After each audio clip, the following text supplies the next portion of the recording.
excited and thrilled to be here today to introduce you to our main event, Extraordinary People, Extraordinary Connections. As you know, Thermo Fisher's mission is to make the world a healthier, cleaner, and safer place for everyone.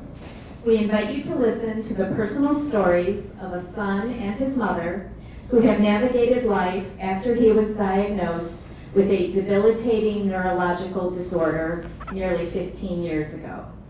This disease has resulted in near complete paralysis. Through self-awareness and perseverance, he has overcome many obstacles and has rehabilitated himself and his mind using his disease as a way to advocate for others. It's now my pleasure to introduce you to Chris Tango and his mother, Sharon Tango.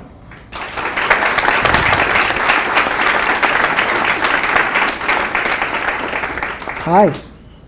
Do I sound good? I'm the paralyzed guy that you guys came to see. I'm disabled, but I guess disabled is probably too broad a term. Lots of people are disabled. Technically, I'm a ventilator-dependent, incomplete quadriplegic. And what that means is I can't move very well, I can't breathe very well. Almost no part of my body works the way it should. And it's because almost 15 years ago now, when I was 14 years old, I got sick. And my spinal cord, the highway that carries information throughout everybody's body, is a mess now. And whenever I meet someone new, be it a caregiver or just somebody at a bar, the question will always come up, so what happened to you? Did you dive into a pool or get in a car accident? And it's no. My answer is how long you got, because it's a long story. And don't worry, because you guys are gonna get the condensed version today. So basically, it was a Saturday morning. I woke up with a headache, and it wasn't a typical headache. It wasn't anything big, really. It was in the back of my neck, kind of toward the base of my skull. And I tossed and turned a bit, but it wasn't this headache. It was like a lit fuse. It lingered there for a little while, and then it exploded. It's doctors will call it a thunderclap headache, and it's basically the worst headache you've ever had. And when you get one, you're like, you know that something's probably wrong. So I shot out of bed. I was sleeping in the basement because we were doing some home renovations upstairs. And I ran upstairs. I met my mother in the kitchen, and I kind of calmed down a little bit. And I reached for a glass of water. And I filled it with water from the kitchen sink. I reached it to my mouth to take a sip, and I dropped it. It shattered on the kitchen floor. And I couldn't close my fist anymore. And that's when it kind of went from, this might be something that's seriously wrong. So my father said he came down from doing construction upstairs, and he was like, I'll take you to the hospital, go back downstairs and get dressed. I went back downstairs. My legs were a little heavy, a little weak. I didn't think much of it. But when I got back downstairs, I tried to put my pants back on, and I couldn't pull them up. And that's when it went from, something's definitely wrong, and your father will bring you to the hospital, to let's call an ambulance. So we called the ambulance, and we end up arriving at a small local emergency room. And they check all your vital signs, all that kind of stuff. And everything was fine. Like I had a really bad headache, and I was a little weak, but there was nothing outwardly wrong that they could test for. So we kind of sat there. I remember the doctor, he was this little short guy. He comes in, and he was never really overly concerned, which was kind of comforting for me, but he didn't really take it that seriously either. I mean, I'm a 14-year-old kid with a bit of a reputation. So the first thing they asked was, what did you take? What did you do? What did you do to cause this? And I couldn't think of anything. Honestly, I hadn't done anything. So they kind of leave, the doctor leaves, they take the blood and all the stuff they do when you're at the hospital, and we wait. My mother and I wait. My father's back at home, and it's just, I'm in the hospital. I feel like I'm gonna be fine just because I'm in the hospital. But we wait, an hour goes by, 2 hours, I get weaker and weaker. And all my tests end up coming back, a few hours later, and they come in. I'm nearly totally paralyzed at this point. I didn't really know how to relay that to the doctor, but the doctor comes back and he said, "We can't find anything wrong, we're gonna send you home." So the doctor leaves again, and we're just kind of sitting there again, waiting to either go home or see what's next. And my mother turns to me and she goes, "Why are you breathing funny?" And it's not that I was breathing really funny, it's just that my breath had become like shallow and rapid. And it just kind of hit me in that moment, like the weight of the whole thing, that I can't move, I have this really bad headache, and now I can't really breathe. So I had, I don't want to say panic, maybe like a brief flare of panic where everybody get in here and help me. So the doctors, the nurses come running, and they just try to do the once over again, and they end up sending me down the hall for some test. And that's the last thing I remember. I had passed out because I was in total respiratory failure. I couldn't breathe anymore. And while I was out, they stabilized me. They shoved a breathing tube down my throat and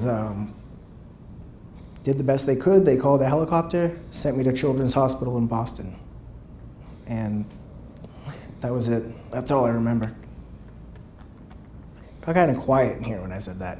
I mean, it was already quiet, but are you guys distracted by my handsomeness? Is it this pink? Yeah.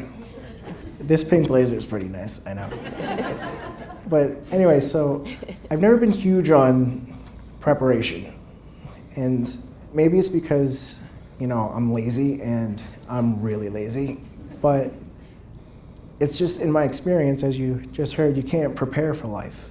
And it's not just like, I'm not just talking about waking up one morning and becoming paralyzed for no reason. It could be anything. It could be your job, your relationship, where you live. All that stuff can change very quickly. And you have to be able to adapt to it. You have to be flexible. So I wake up the next day, it was a Sunday, in the ICU at Children's Hospital.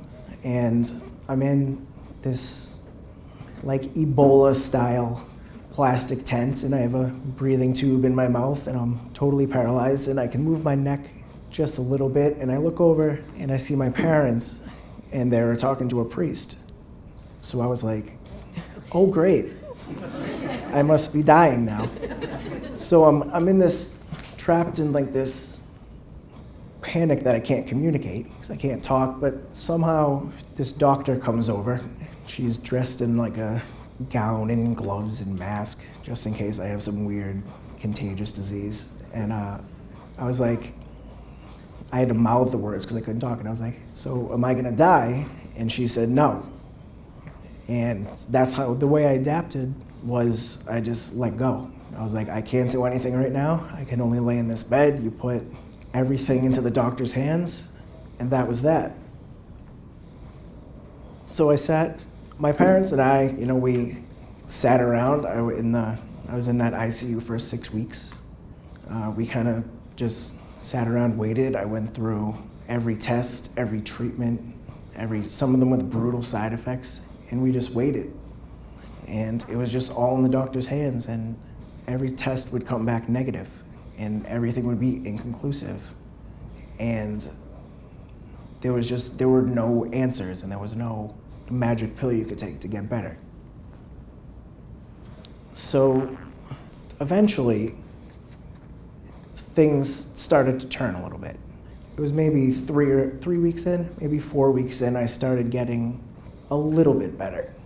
Like I would move a finger, wiggle a finger, we would forget about all the tests and all the stuff and just focus on moving. So that would happen, and the way it happened was almost unfortunate, because it would always just because I was undiagnosed, they didn't know what happened. So I would always make just enough progress for the doctors to be encouraged and say, oh, maybe this will keep going, maybe you'll get better, blah, blah, blah. So I spent 8 angry months in a rehabilitation facility, and it was the same old, same old. It moved from my fingers, and then I could wiggle my toes, and then my arms came to life, and I could spend 2 or 3 or 4 hours off the ventilator, and it was always just enough for the doctors to still be encouraged. So it was just like, there was never like an answer to say, this is where it's gonna end, and you should move on with your life. That wasn't until I got home. And this is where I lost my flexibility, because I came home and I was sure I would recover, and I was recovering, but I was sure I would totally recover, that I would be my normal self again. Like I didn't want to see my friends, I didn't want to go back to school, I didn't want to do anything at that point 16-year-old should do. And that's what hurt me going forward, because it took years and years. Like I woke up one day and I was in my 20s and I'm like, what do I do with my life? Like I have to go back to school now. I have to do this now. I have to do all those things that my friends were doing when they were 18. And I had to get my social life back. And I was so far behind because I had wasted so much time waiting to get better. And I guess that's part of my message here today is, don't waste your time. You never know. Take advantage of your health, because you never know when something's gonna happen. Like, not again. This isn't gonna happen to you, I promise. But when Vanessa asked me to do this, that's Vanessa. Everybody say hi. She's the cute one over there.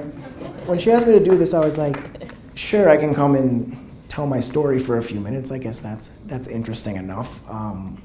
But there has to be something else. Besides, I told you guys to be flexible and roll with the punches of life, but there has to be a little something else to that. So I thought about it, and I decided that there really wasn't. There's no universal truth that everybody has to live by. I guess if there's any lesson that you take from me today, it's just roll with the punches of life. Take advantage of life. Don't just go do stuff. If you want to do something, go to Europe. Do something, Don't stress about everything. Don't be overly prepared with everything. And I guess that's really all I got. Thanks, guys.